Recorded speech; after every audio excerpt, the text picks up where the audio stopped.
Fala pessoal, bom dia, boa tarde, boa noite. Professor Eduardo Paixão. Em nossa aula de hoje, nós vamos debater as relações que existem entre a teoria e a metodologia da história, assim como o ensino da história regional e local. Onde surgiu, quando surgiu, por que é importante. Vem comigo! Don't let me down. Don't let me down. Bom pessoal, nossa aula de hoje ela se encaixa no campo de estudo aí da historiografia regional e o ensino de história.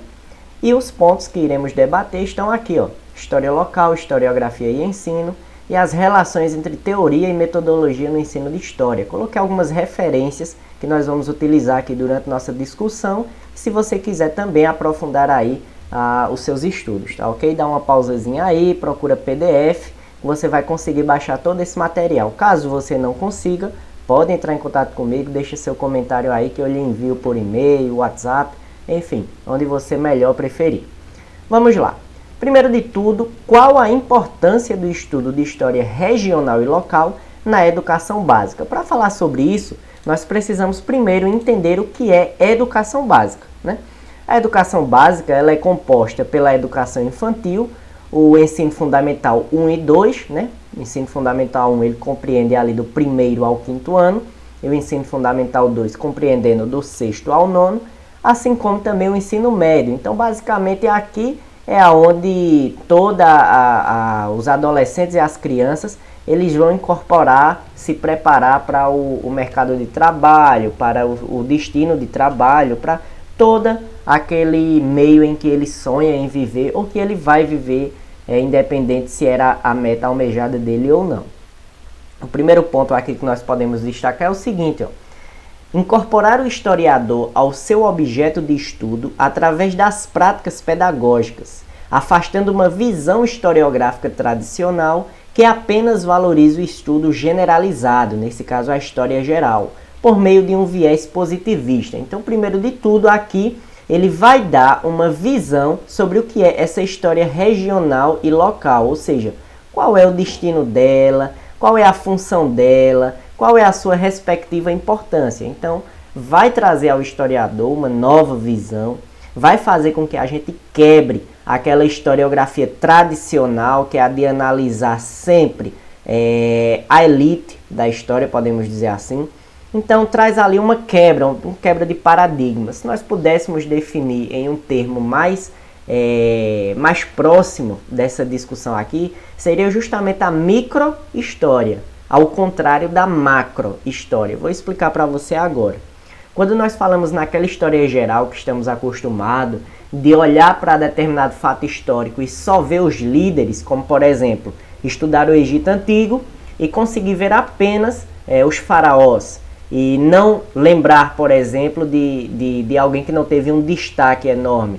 Então isso aí é uma ideia da macro-história, analisar a história por cima. Por outro lado, quando nós analisamos a história por baixo, outras classes que não são muito discutidas na história e que agora estão ganhando vez nas discussões, é onde nós estamos falando da micro-história. Então, a história regional e local, ela vai se encaixar justamente no âmbito de estudo da micro-história. Vamos para o segundo ponto aqui, ó. Através da história regional, é possível inserir o aluno cada vez mais nas temáticas de debates em sala de aula. Então você, aluno, ou você, professor, vai sentir-se mais pertencente da história quando também conseguimos trabalhar essa história regional. Porque muitas vezes a nossa disciplina de história ela é subestimada pelo fato de que o aluno diz assim: professor, eu vou estudar isso para quê? Isso é passado. Me recordo muito bem que na primeira vez que eu fui dar aula em uma escola particular, uma referida aluna me questionou justamente isso. E claro, ela não questionou para me envergonhar, constranger, nada demais. Foi apenas uma curiosidade. Ela disse: professor, me tira uma dúvida. Prontamente, eu disse: pois não, e ela retrucou: qual a necessidade de estudar história, professor? Porque a história só pega no passado, só estuda coisas do passado, não tem importância nenhuma para o nosso estudo atual. E aí eu expliquei justamente que não é dessa forma, isso é uma visão retrógrada, e aí eu pude abrir um leque de conhecimento para essa aluna, que inclusive é uma ótima aluna por sinal, agora ela está no ensino médio. Eu dei aula a ela no ensino fundamental. Então veja, você com a história regional, você pode pegar um aluno e conseguir inserir ele dentro da história. Mais para frente eu vou citar alguns exemplos que você pode utilizar, você professor pode utilizar, ou você aluno pode se imaginar dentro da história. Olha aqui, ó. Exemplo. Aspectos geográficos do município. Tenho certeza aí que no município onde você mora, independente de onde você esteja, sempre tem alguma curiosidade. Seja uma curiosidade histórica ou geográfica, né? De algum local que recebe um nome curioso. Então, o aluno ele vai sentir-se preso e dentro da história. Características coronelísticas é um exemplo, né? Aqui no meu canal tem várias aulas aí sobre o coronelismo. Então, características coronelísticas do interior. Você vai conseguir entender, por exemplo, alguns fatos, porque o livro didático, muitas vezes, ele vai abranger de uma forma bem geral e o aluno ele não vai conseguir compreender determinados fatos. Como, por exemplo, se o livro didático está lá falando sobre o coronelismo, ele vai citar alguns coronéis que, de fato, muitas vezes não é da região daquele aluno, não é da região do professor. Mas o professor, como também é um pesquisador, ele pode fazer uma pesquisa e descobrir se ali, por exemplo, teve um coronel, se ali já houve alguma influência coronelística. E aí ele pode dizer, olha, a tal rua que existe aqui com esse nome, coronel fulano de tal, ou tenente, ou capitão, ou major, recebeu esse nome devido à influência coronelística, devido aos títulos através da Guarda Nacional. Então você pode inserir o aluno dessa forma. Vai se tornar um conhecimento bem mais flexível. Coloquei aqui também, ó, discussão da importância da oralidade no ensino de história. Muitas vezes a gente acaba negando a oralidade no ramo do estudo de história. Nós pegamos aí e analisamos só documentos escritos. Isso aí é uma visão tradicional. Com essa visão mais atual, digamos assim, mais contemporânea, através da história regional e local, a oralidade ela é muito pertencente, né? Existem muitas histórias vivas pertencentes em nosso município que nós podemos recolher. Vamos para o próximo slide. O ensino de história na educação básica busca despertar reflexões a respeito de aspectos políticos, econômicos, culturais, sociais e das relações entre o ensino da disciplina de história e a produção do conhecimento histórico. Então, se no slide anterior você viu o que era a educação básica, ou melhor, o que é a educação básica, aqui você vai ver o que se estuda na educação básica. E aqui eu não peguei um recorte, eu não peguei o conteúdo total do ensino fundamental 1 e 2, do ensino médio, não. Eu peguei aqui apenas um recorte do ensino fundamental 2, que compreende as séries do 6º ao 9º ano, e aqui estão todos os conteúdos que são abordados na disciplina de História. Ou seja, quando o aluno ele entra no ensino fundamental 2, ele já começa compreendendo qual é o trabalho do historiador, o que são as fontes históricas, suas classificações e etc. Já no 7º ano, ele começa a compreender o papel da história nos vários povos. Então tem aqui, ó, matrizes culturais indígenas e africanas. Ele vai conseguir ter uma visão melhor de mundo. No 8º ano, ele já está ali consolidado seu conhecimento de história no que diz respeito à função da disciplina. E aí ele vai observar as mudanças culturais e econômicas no Brasil e no mundo que tornaram a escravidão questionável, entre outros conteúdos. Inclusive aqui é muito discutido, pessoal, a Revolução Francesa, os movimentos, assim como o movimento iluminista. Então aqui dá para fazer um estudo bem legal nesse 8º ano, inclusive com a Constituição Federal. Porque vocês sabem que a Constituição Federal do Brasil, sancionada, a de 1988, ela recebe uma influência direta do movimento iluminista, né? O movimento de independência dos Estados Unidos também recebe essa influência, então dá para você fazer aí uma aula bem legal. 9º ano, também você vai observar a expansão imperialista do século XIX, neocolonialismo na África e na Ásia. Você tem aí o conteúdo da Primeira Guerra Mundial, inclusive foi a última aula que eu postei aqui, tem um vídeo aí, confira no meu canal sobre a Primeira Guerra Mundial. Então veja que o aluno ele consegue ter uma base muito bem consolidada, construída, através desses conteúdos. Agora, se você trabalhar ele da forma tradicional, o aluno ele justamente vai propagar esse ideal de que a história não é tão importante, de que a história, enfim, aquele tabu que a gente sempre enfrenta quando vai dar uma aula de história, ou você é aluno quando você vai assistir uma aula de história. Então, para se analisar de uma forma melhor esses conteúdos, nós temos que buscar trabalhar de uma forma mais flexível. Talvez você se questione o seguinte: professor, eu sou aluno, como eu poderia estudar escravidão de uma maneira que eu buscasse entender mais? Ou então você, professor, como é que eu iria trabalhar a escravidão com os meus alunos? Olha, eu tive a oportunidade de ir mais de uma vez, inclusive, no Museu do Homem do Nordeste, lá em Recife, e tive uma experiência fantástica.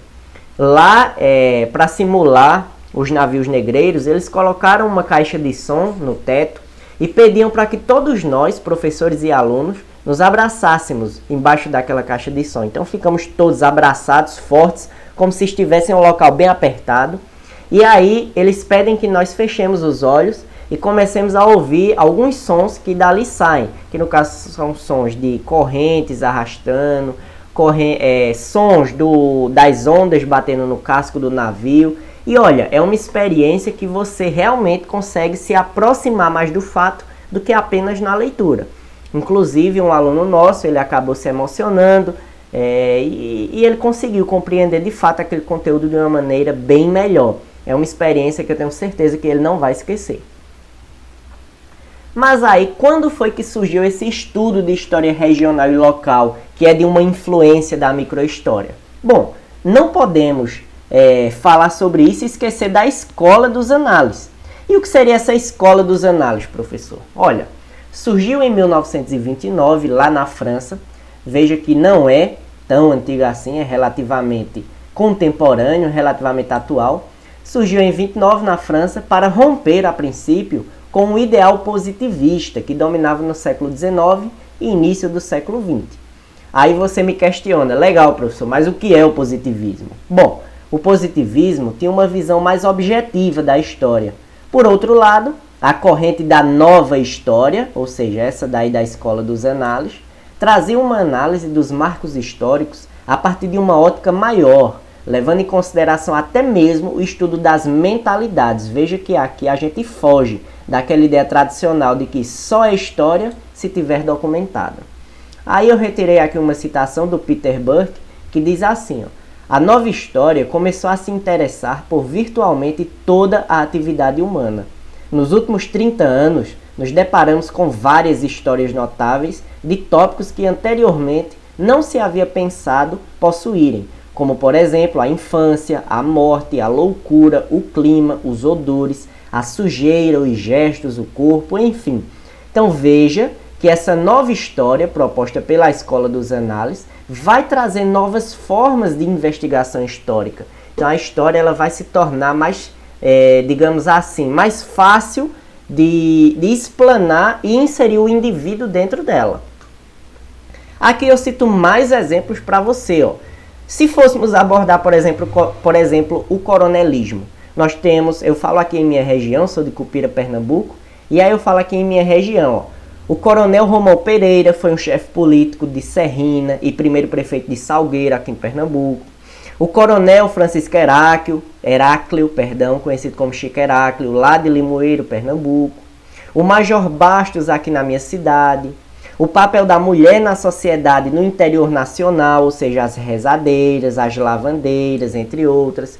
Então veja que não precisa você ficar analisando o conteúdo, você como aluno ou você como professor explanando o aluno de uma forma tão por cima do fato. Tem como irmos à pesquisa e conferirmos isso mais próximo. Aqui eu coloquei para vocês uma das páginas dessa Escola dos Análises, da revista da Escola dos Análises, né? Talvez você se questione, aluno e professor, como é que eu iria fazer a pesquisa? Bom, aqui eu trago para vocês um exemplo. Existe um site fantástico, que é o site justamente da Hemeroteca Digital, tá aqui o link, dá uma pausa aí, digita a URL, vai lá no site, vale muito a pena. Você digita uma palavra-chave e ele vai buscar em todos os periódicos que tem aquela palavra. Olha aqui, eu retirei aqui de um jornal, Escravo Fugido. Fugiu, olha aqui, ó, dá para trabalhar até português, você professor de português aí, ó. Fugiu, você observa as variações linguísticas daquele período. Fugiu do engenho Soledade, em Porto Calvo, no dia 20 de fevereiro último, um cabra de nome Raimundo, natural de Aracati, comprado nesta praça há 8 ou 10 anos, ao senhor Barão de Nazarete, com os sinais seguintes: idade de 20 a 22 anos, baixo e grosso, cor clara, cabelo cacheado, rosto, olhos, nariz e boca regulares, tendo na frente 2 dentes podres, espadaldo, braços e pernas de grossura regular, fala um pouco descansada, andar compassado, pés curtos, é muito habilidoso, sem contudo ter ofício próprio, nenhuma barba e algumas marcas já apagadas de chicote nas costas. Quem o pegar e levar aquele engenho terá uma gratificação. Então observe que aqui dá para você trabalhar multidisciplinarmente. Observe que interessante. Isso aqui, qual foi o trabalho que você teve? Só de entrar no site e digitar a palavra-chave. Eu digitei aqui a palavra-chave, ó, já aparece com o marca-texto em verde. Ó. Eu digitei Cupira. Então aparece aqui, ó, escolas para Cupira. Então se você tiver interesse, dá uma pausazinha aí, lê. Você vai ver que tem aqui destacado, ó, Cupira em 2 cantos dessa coluna feita no jornal, em um periódico do Diário de Pernambuco. Veja que interessante. Você deve utilizar, professor, o livro didático como uma orientação e não como uma cartilha. Aqui eu faço uma pequena crítica ao livro didático. Muitas vezes a forma que utilizamos ele é como se não pudéssemos fugir dele, mas na verdade ele vai ser um auxiliar do professor. Ele não vai ser uma cartilha que devemos seguir ao pé da letra. Veja, nós podemos destacar, através do livro didático, os movimentos sociais na República, os movimentos emancipacionistas interioranos, as práticas sociais e aspectos da sociedade no interior, Revolução Pernambucana de 1817, a Guerra do Padre Coco em Gravataçu, aqui em Cupira, Pernambuco, e as feiras livres através dos periódicos. Todos esses conteúdos aqui você consegue retirar através da hemeroteca. Mas se você pesquisar esse conteúdo aqui, ó, no livro didático, Revolução Pernambucana de 1817, eu achei em mais de um livro apenas uma página, e nem frente e verso foi. Então, um fato histórico importante. Então, você pode usar o livro didático sobre isso, e também ir além e trazer mais conteúdo para o seu aluno. Então, você não vai usar o livro didático como uma cartilha, mas sim como uma orientação. A Guerra do Padre Coco sequer vem em livro didático, nunca vi. Mas aí você pode fazer as pesquisas e trazer. Então essas novas fontes históricas, elas vão permitir isso. E aqui eu coloco para você que o coronelismo ele vai ser debatido de uma forma diferente no livro didático. Ele vai citar como se o coronelismo ele tivesse acabado. Veja, eu trago aqui para vocês, destacado, um verbo no passado, mostrando era assim que os poderosos de cada localidade ou estado se perpetuavam no poder. Ele vai começar destrinchando aqui como era que se formavam os coronéis, e é um livro atual, de 2019. Porém, quando o aluno, sem experiência, ele vai começar a analisar isso, muitas vezes ele vai ter um entendimento de que o coronelismo acabou. Só que se você assistiu no meu canal outras aulas sobre o coronelismo, você vai perceber que ainda as práticas sociais coronelistas, elas estão presentes, principalmente no nosso interior nordestino. Então, você pode ir além do livro didático e trazer essa informação ao seu aluno.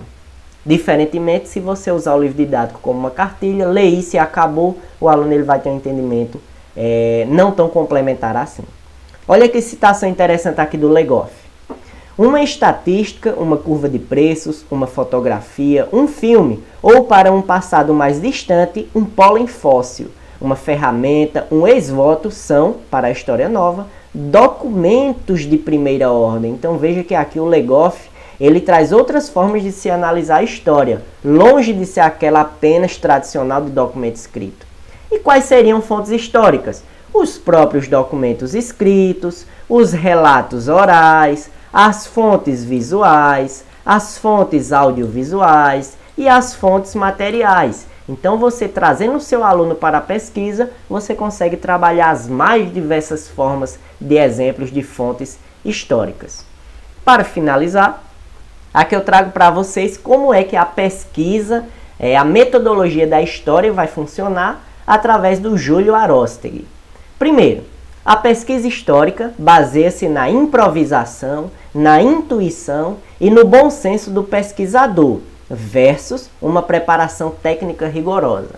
Então veja, nós temos duas formas de se analisar a pesquisa histórica. A primeira é dessa forma que foi falada, na improvisação, na intuição, e a segunda é numa preparação técnica rigorosa, que aí vão seguir alguns métodos já destacados.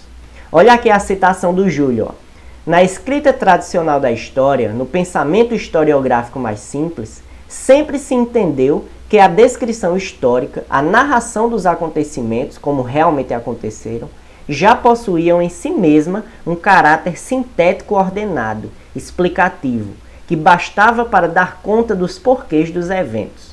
Por isso, o trabalho do historiográfico tradicional foi entendido durante muito tempo como composto de duas partes essenciais que reuniriam em si todo o método historiográfico: a recolha dos fatos e a construção do relato. Então aqui você tem dois passos importantes.